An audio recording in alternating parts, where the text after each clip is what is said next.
नमस्कार विद्यार्थी मित्रांनो, तुम्हा सर्वांचं आपल्या स्टडी पॉईंट या यूट्यूब चॅनलमध्ये स्वागत आहे। तर विद्यार्थी मित्रांनो, जिल्हा परिषद भरती 2023 म्हणजेच आजच्या दिवशी 10 ऑक्टोबर 2023 रोजी विचारण्यात आलेले जिल्हा परिषद भरती 2023 मधील टॉप प्रश्न आजच्या या व्हिडिओच्या माध्यमातून आपण कव्हर करणार आहोत। चला तर मग वेळ वाया न घालवता 10 ऑक्टोबर 2023 म्हणजे आजच्या दिवशी विचारण्यात आलेले परीक्षेतील टॉप प्रश्न या ठिकाणी आपण पाहूया। तर बघा विद्यार्थी मित्रांनो, आजचा आपला पहिला प्रश्न आहे बघा, कोणता प्रश्न विचारण्यात आलेला होता बघा। रत्नागिरी हा जिल्हा कोणत्या फळासाठी प्रसिद्ध आहे? तर बघा कोणत्या फळासाठी प्रसिद्ध आहे रत्नागिरी हा जिल्हा? हापूस, आंबा याच्यासाठी प्रसिद्ध आहे। त्यानंतर पुढचा प्रश्न बघा, महाराष्ट्र विधानसभा सदस्य संख्या किती आहे? तर बघा किती आहे विद्यार्थी मित्रांनो महाराष्ट्र विधानसभा सदस्य संख्या? कशा पद्धतीने प्रश्न विचारण्यात आलेला बघा आजच्या दिवशी 288 इतकी सदस्य संख्या ही आपल्या महाराष्ट्र विधानसभेमध्ये आहे। त्यानंतर पुढचा प्रश्न बघा, महाराष्ट्रातला सर्वात मोठा जिल्हा कोणता? तर बघा कोणता आहे सर्वात मोठा जिल्हा महाराष्ट्रातील? अहमदनगर, अहिल्यादेवी नगर हे काय आहे? आपल्या महाराष्ट्रातील सर्वात मोठा जिल्हा आहे। त्यानंतर पुढचा महत्त्वाचा प्रश्न बघा, 2023चा महाराष्ट्र भूषण पुरस्कार कोणाला मिळाला? सगळ्यांना या प्रश्नाचं उत्तर माहीतच असेल। चालू घडामोडीवर आधारित कशा पद्धतीने प्रश्न विचारण्यात आलेले बघा, या ठिकाणी प्रश्न कोणता आहे बघा जाणून घ्या। आप्पासाहेब धर्माधिकारी यांना 2023चा महाराष्ट्र भूषण पुरस्कार मिळालेला आहे। त्यानंतर पुढचा प्रश्न बघा, तोही महत्त्वाचा आहे बघा, पोलिओचा शेवटचा रुग्ण भारतात कधी सापडला? तर बघा कधी सापडलेला आहे विद्यार्थी मित्रांनो पोलिओचा शेवटचा रुग्ण आपल्या भारतामध्ये? 2011ला बर्दवान जिल्ह्यामध्ये पोलिओचा शेवटचा रुग्ण हे आपल्या भारतात सापडलेला आहे। त्यानंतर पुढचा प्रश्न बघा, सेबीचे मुख्यालय कोणत्या ठिकाणी आहे? तर बघा कोणत्या ठिकाणी आहे विद्यार्थी मित्रांनो सेबीचे मुख्यालय? मुंबई या ठिकाणी सेबीचे मुख्यालय आहे। त्यानंतर पुढचा प्रश्न बघा, चौदार तळे सत्याग्रह कधी झाला? तर बघा चौदार तळ्यांचा सत्याग्रह कधी झालेला आहे? 20 मार्च 1927 या वर्षी चौदार तळ्याचा सत्याग्रह झालेला आहे बघा। त्यानंतर पुढचा प्रश्न बघा, आज विचारण्यात आलेला 10 ऑक्टोबर रोजी, पांढरे सोने म्हणून कोणत्या पिकाला ओळखले जाते? बघा या प्रश्नाचं उत्तर सगळ्यांना माहीतच असेल। तर बघा कापूस या पिकाला पांढरे सोने म्हणून ओळखले जाते। पुढचा प्रश्न बघा, कापूस पिकासाठी कोणते हवामान विभाग आहे? तर बघा कोणतं हवामान विभाग आवश्यक आहे कापूस पिकासाठी? उष्ण हवामान आवश्यक आहे। त्यानंतर पुढचा प्रश्न बघा, महाराष्ट्रातील व्याघ्र प्रकल्पाची संख्या किती आहे? तर बघा किती आहे विद्यार्थी मित्रांनो महाराष्ट्रातील आपल्या व्याघ्र प्रकल्पाची संख्या? एकूण 6 इतकी संख्या महाराष्ट्रातील व्याघ्र प्रकल्पाची आहे। त्यानंतर पुढचा प्रश्न बघा, पशुगणना दर किती वर्षांनी केली जाते बघा? तर बघा किती वर्षांनी केली जाते पशुगणना? असाही प्रश्न आजच्या परीक्षेमध्ये विचारण्यात आलेला बघा जिल्हा परिषद भरतीमध्ये 5 वर्षांनी पशुगणना ही केली जाते। त्यानंतर पुढचा प्रश्न बघा, जगात राहण्यायोग्य शहरामध्ये मुंबईचा क्रमांक कितवा?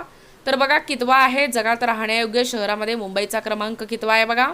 141वा क्रमांक हे आपल्या मुंबईचा आहे बघा। त्यानंतर पुढचा प्रश्न बघा, सर्वोच्च न्यायालयाच्या न्यायाधीशाचे निवृत्ती वय किती असते? बघा कशा पद्धतीने प्रश्न विचारण्यात आले बघा आजच्या परीक्षेमध्ये। 65 वर्ष हे सर्वोच्च न्यायालयाच्या न्यायाधीशाचे निवृत्ती वय आहे। त्यानंतर पुढचा प्रश्न बघा, शिमला करार कधी करण्यात आला? तर बघा कधी करण्यात आलेला आहे शिमला करार? तारीख एकदम कन्फ्युजन व्हायचं नाही बघा। 2 जुलै 1972 या वर्षी शिमला करार करण्यात आलेला आहे। त्यानंतर पुढचा प्रश्न बघा, धोंडो केशव कर्वे यांनी महिलांसाठी कोणती संस्था स्थापन केली? तर बघा कोणती संस्था स्थापन केलेली आहे धोंडो केशव कर्वे यांनी महिलांसाठी?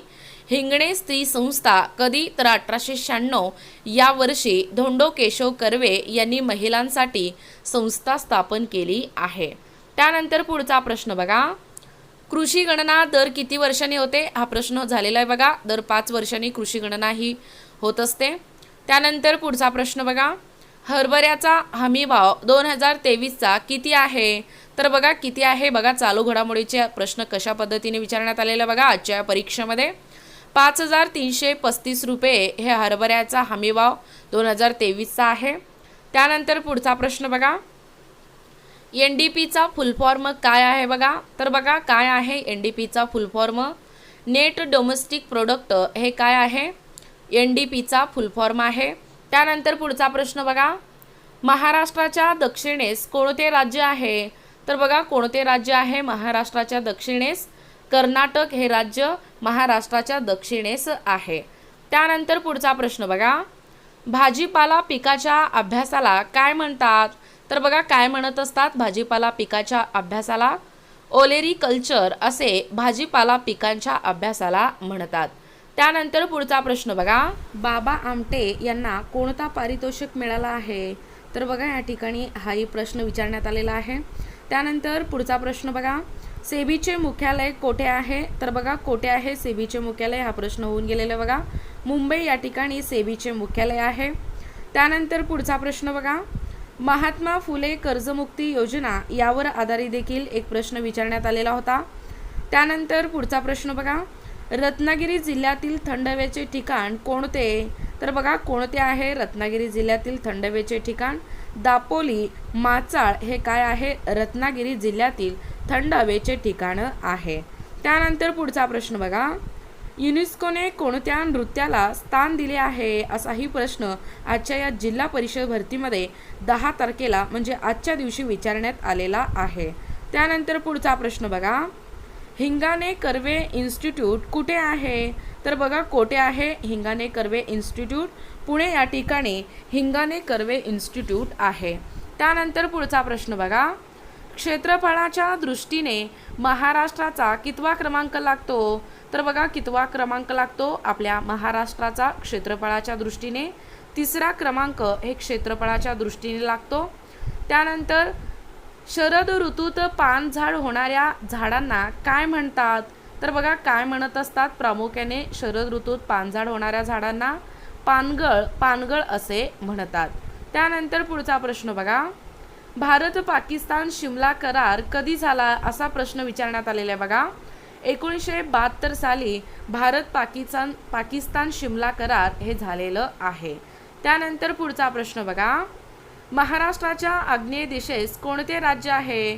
तर बघा तेलंगणा हे राज्य आग्नेय दिशेस आहे. तर विद्यार्थी मित्रांनो, अशा पद्धतीने विद्यार्थ्यांच्या सांगण्यावरून व परीक्षा दिलेल्या विद्यार्थ्यांच्या अनुभवावरून जेवढे विद्यार्थ्यांना प्रश्न आठवत होते तेवढ्या प्रश्नांचा समावेश आजच्या या व्हिडिओच्या माध्यमातून म्हणजे जिल्हा परिषद भरती 2023 10/10/2023 म्हणजे आजच्या दिवशी दोन्ही सत्रामध्ये विचारण्यात आलेले प्रश्न आणि त्यांची उत्तरे आजच्या या व्हिडिओच्या माध्यमातून आपण कव्हर करण्याचा प्रयत्न केलेला आहोत.